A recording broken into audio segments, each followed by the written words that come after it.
this appeals or decision? Okay.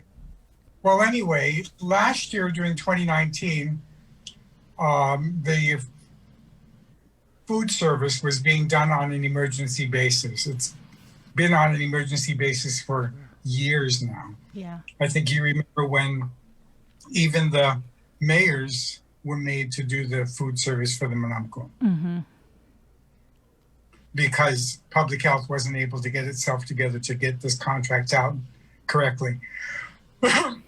Well, anyway, in April, SH had the emergency contract for that month.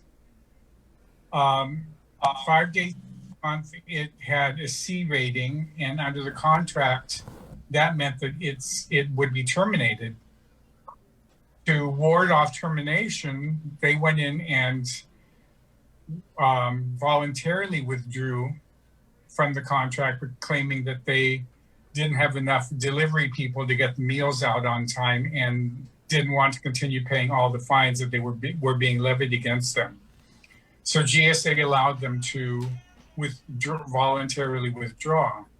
At about the same time that day, Basil had brought over to GSA a copy of the environmental division's finding that SH got a C rating for its food service.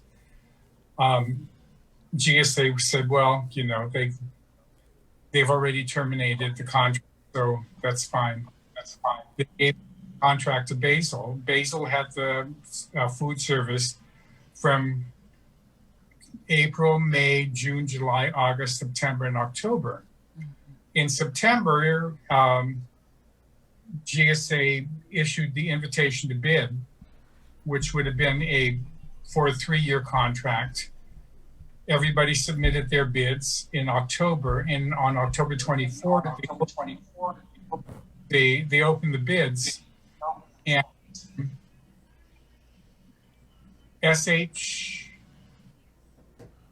Basil was confident that he was going to get the bid because it had been doing it for the last 8 months. It had not gotten a C rating all year. And it also, it figured that SH should not get the bid because if SH had admitted to the C rating, that would have disqualified them and made them non-responsible, not a responsible bidder. And if they didn't admit to it, then that would have made them non-responsive to the bid request to submit all your C ratings from the last 12 months. SH was the lowest bidder, and Public Health and GSA decided to award it to them. Well, on that date, Basil was shocked, and so it FOIA'd all the documents. And when it FOIA'd the documents, it discovered that SH had neglected to provide a copy of its C rating in April.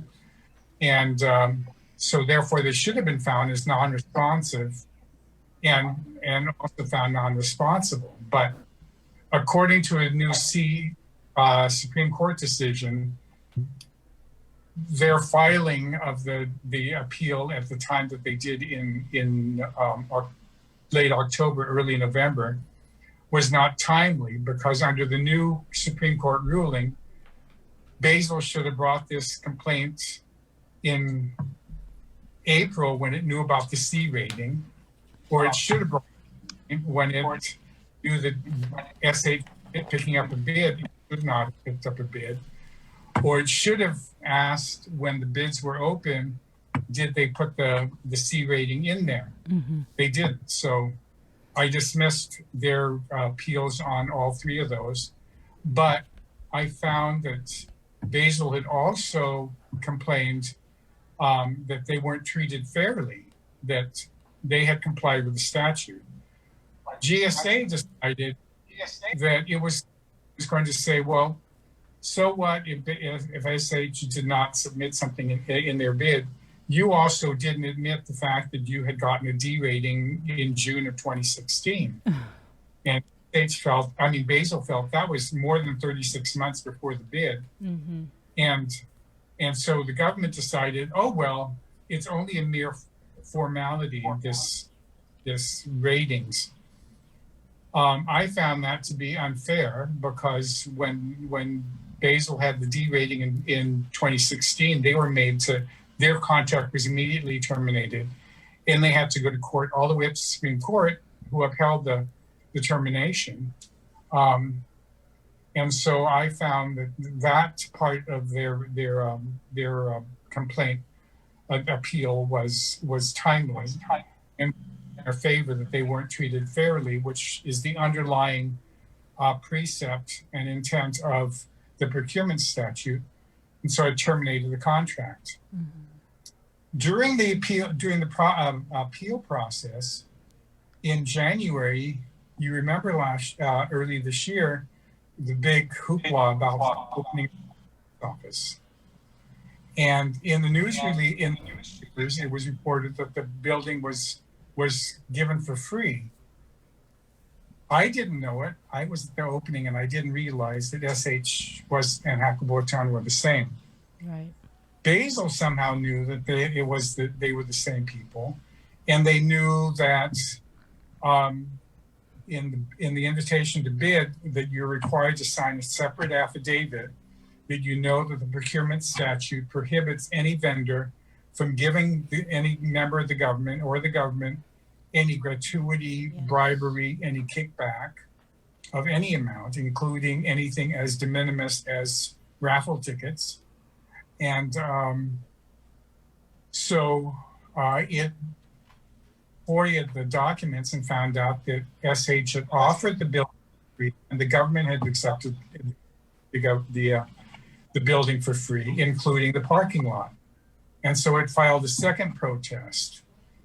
That second protest was filed in January. GSA dismissed it immediately and saying, you know, that's irrelevant. That's a gift to the government and it's allowed. When I heard the case in October, I listened to it and I felt that in light of the facts that one, SH had signed the affidavit in October that it knew the statute against giving. GSA knew when it opened the bids in October that SH had signed this affidavit because that was the one thing that they checked off on the checklist that SH had provided, that they should have found that this protest had some basis and should have done something about it rather than dismiss it offhand.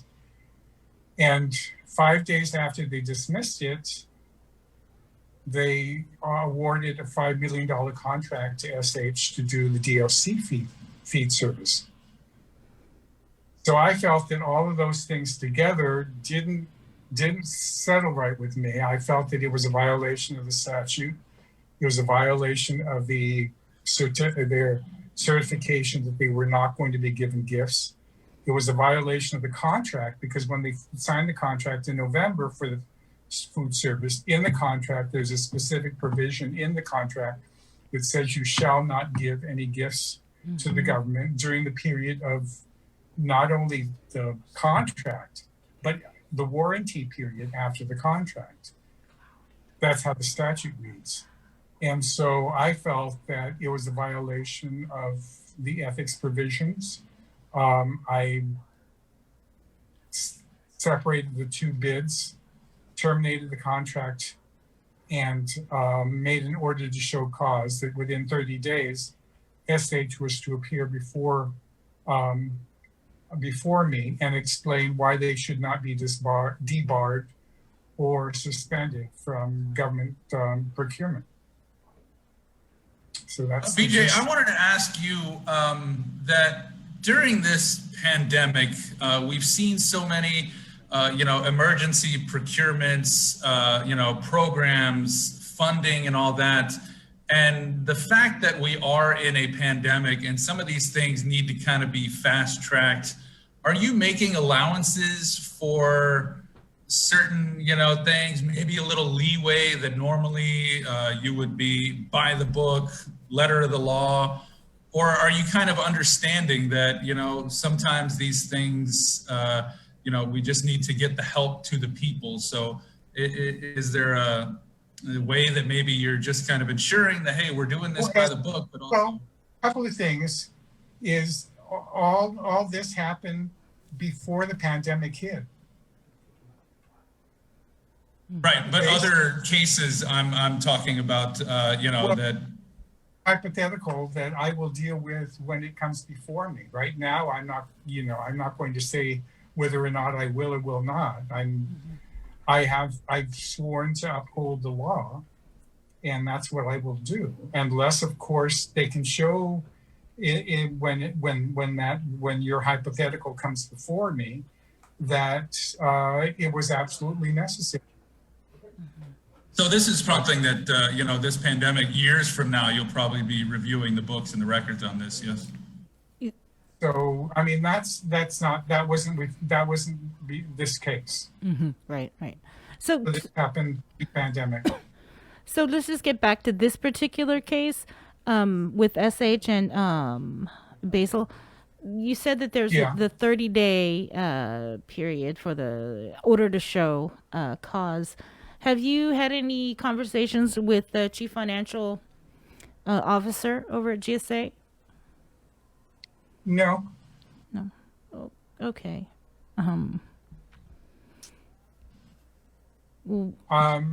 They can come in with SH when I have the order to show cause hearing in 30 days and explain why they did what they did and whatever. I'll hear the presentation at that point. Mm-hmm.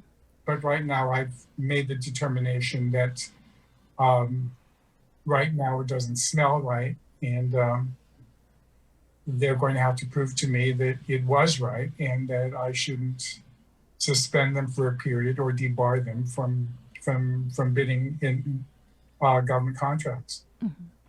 Are you aware if any other government agencies are in the Hakapatan building currently, or have? I've read the paper, the GPD's there. Is that something? I've not driven by myself to look at it, and that really isn't the issue before me at this point. I'm hoping that there was a proper RFP that went out. Invitation to bid for the lease of that building, and that it's being paid for. But that I don't know. I don't know any of the facts in that one. I just see in the newspaper, there've been several news stories about the training that's over there, and I'm not sure what other divisions of GPD are there. But so when in 30 days, when you have the order to show cause hearing and it's not looking so good for SH, would that contract with GPD, if there's a contract, be impacted? that will have to be explained at that point. I can't prejudge this until I hear all the facts. Okay. And just going back to what Andy was questioning about, are those you issued the audit on the CARES Act fund earlier this month, I want to say, and you mentioned before that there were a couple more that were going to be issued. Are they going to be issued before the CARES Act funding expires at the end of the month? Hopefully, I know that probably sometime by either late this week or early next week, I should be issuing the audit that we did on the differential pay. And hopefully by the end of the month, I will issue the audit on the COVID hotel procurement at the very, very beginning of the pandemic. Okay. Remember there was that whole big, all of you guys in the media were hollering and screaming about that. And so we initiated an audit to determine if that was done properly. Right. Yes, I remember that vividly. Well, thank you so much. Thank you so much, Speaker Cruz, for coming on the show. Was there anything else you wanted to say? Well, no, I just wanted to remind everybody. I was going. If Chris had been on today, I was going to tease him because last year, remember when I made the announcement last December, reminding the government, everybody that the procurement statute had a whole chapter on ethics, and that vendors are prohibited from making gifts to government agencies, and government agencies are prohibited from asking vendors to provide gifts for their Christmas parties. Yep. And Chris decided to dub me as the Grinch that stole Christmas. I'm sure he's listening right now. And so, and I reminded everybody back then, you're not supposed to do this. And the prohibition extends from when the bidding start. I mean, when for IFB goes out and you start to think about even bidding on it, from when you submit your bid, it goes throughout the contract. And the way the law is written, the prohibition against giving gifts and gratuities and bribes and kickbacks extends all the way into the warranty period. So, from before you make a bid on buying a whole bunch of cars, and the time that you actually provide the cars, all the way until the end of the warranty period, and depending on how long the warranties are with some of the cars, some of them run for years. Mm-hmm. You're prohibited from giving a gift or a kickback or any kind of donation to the government during that period, because that's the way that the statute reads. That's the way your contract reads when you sign with the government. That's the way your invitation to bid, what it requires. So just trying to straighten things out. As I explained to the legislature, when they wanted to change the date of the audits, I said, being over at the audit office, OPA's office, it's like being an ophthalmologist trying to straighten my teeth. The Invisalign's not going to work. It's going to have to take the big metal ones to tighten everything, to bring my gap together and to pull out some teeth to get it straight. So these things have been going a long time, and we've got to stop it because that's the way the law reads. All right. Well, thank you. I guess we'll be talking to you maybe a little bit later this week when you issue the next COVID audit. Thanks a lot. I'll be on all the rest of the month with the last 3 audits that are still coming. All right. Well, hopefully you get some rest from all of that. Take care, and Merry Christmas. Merry Christmas. All right. Coming up on the link, we're going to have an update from Public Health spokesperson Janella Cruz, and we might have the communications director for Adelup, Crystal Pacos and Augustine. We're hearing that there may be some developments coming out of Adelup.